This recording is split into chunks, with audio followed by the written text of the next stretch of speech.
Chapter 5. A Visit to the Green Man. When we were near the inn, Holmes suddenly cried out, "Ah!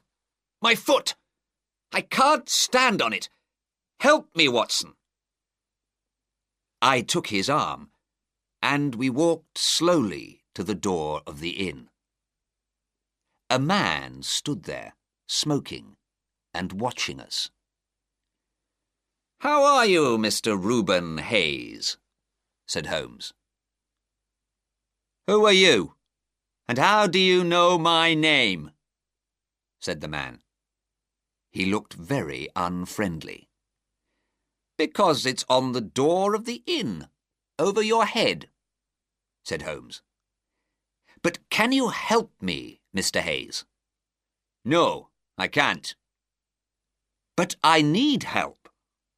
I can't put my foot to the ground." "Well, don't put it to the ground." Holmes smiled. "Look," he said, "it's very important, and I can offer you £1 for the use of a bicycle." "Where do you want to go?"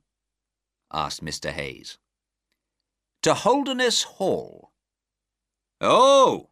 Friends of the Duke, are you?" Mr. Hayes laughed, looking at our muddy shoes and trousers. Holmes laughed too. "Well, we are bringing him news of his lost son," he said. "The boy is in Liverpool." Mr. Hayes's face went white, then red. "Oh," he said carefully. That's good news. I worked for the Duke once, but he wasn't good to me. I don't like him, but I'm pleased about the boy." We all went into the inn. "Now," said Holmes, "something to eat first, please. Then you can bring round the bicycle." "I haven't got a bicycle," said Mr. Hayes. Holmes put £1 on the table. "I tell you, man, that I haven't got a bicycle. You can have 2 horses to take you to the hall." He brought us something to eat, and we ate hungrily. Through the window, we could see the stables at the back of the inn. Once Holmes got up and walked round the room, then stood looking out of the window at the stables. Surprisingly, his foot was now very much better. Suddenly he laughed and looked at me. "I've got it!" he cried. "Yes, of course, that's it. Watson, did you see any cow tracks today?" "Yes," I said. "Lots of them. Everywhere." "And how many cows did you see on the moor?" "I don't remember any," I said. "Isn't that strange, Watson? Lots of cow tracks, but no cows? And do you remember those tracks, Watson?" He took out his notebook. "There were tracks like this, and sometimes like this, and sometimes like this. Do you remember that, Watson?" "No, I don't," I said. "What does it mean, Holmes?" "It means that it's a very strange cow, Watson. Cows don't move like that. Now, let's go quietly out and have a look round these stables." There were 2 tired-looking horses in the stables. Holmes looked carefully at one of the horse's feet and laughed. Look, Watson. Old shoes, but new nails. Oh, this case gets more interesting every minute. I began to ask Holmes a question, but suddenly we heard someone behind us, and there was Mr. Reuben Hayes. His face was red and angry. "What are you doing in my stables?" he cried. "We're just looking at your horses, Mr. Hayes," said Holmes, smiling. "Why? Are you afraid of something?" The man opened his mouth, then closed it quickly. His face was still red and angry. Holmes did not give him time to speak. "I think your horses are tired, Mr. Hayes. We can walk to the hall. It's not far." 3 kilometres by the road, Mr. Hayes said. His eyes still watched us angrily. It was nearly dark when we left.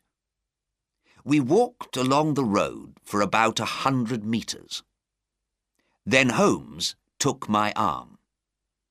"Quick, Watson. Off the road and up the hill. Then we can come down the hill at the back of the inn." We ran up the hill. "This man Hayes," I said. "He knows all about the kidnapping. Is that right, Holmes?" "Of course it is," he said. "We can learn a lot more from Mr. Hayes. Ah, who's this? Watson, get down." There was a bicycle on the road. It came past us very quickly, and we saw the rider, Mr. James Wilder, the Duke's secretary. His face was white and afraid. "Quick, Watson," said Holmes. "We must watch him." We ran down the hill and stopped when we could see the back door of the inn. Wilder's bicycle was by the wall near the door. For 5 minutes, nothing happened. Then a man on a horse rode quickly out of the stables and disappeared down the road. "What do you think of that, Watson?" said Holmes. "Somebody's running away." "Yes, but not James Wilder, because there he is at the door." We could see Wilder in the light from the door. He stood there looking out, and 10 minutes later another man came down the road and went into the inn. Then a light came on in a room upstairs. "Come, Watson, we must get nearer," Holmes said. We went down the hill and walked very quietly to the back door of the inn. The bicycle was still by the wall. Holmes looked at the wheel and laughed quietly. "A Dunlop tyre, Watson. Now, I must look through that upstairs window, so I need your back, Watson." Holmes stood on my back, but only for a second, and then he was down again.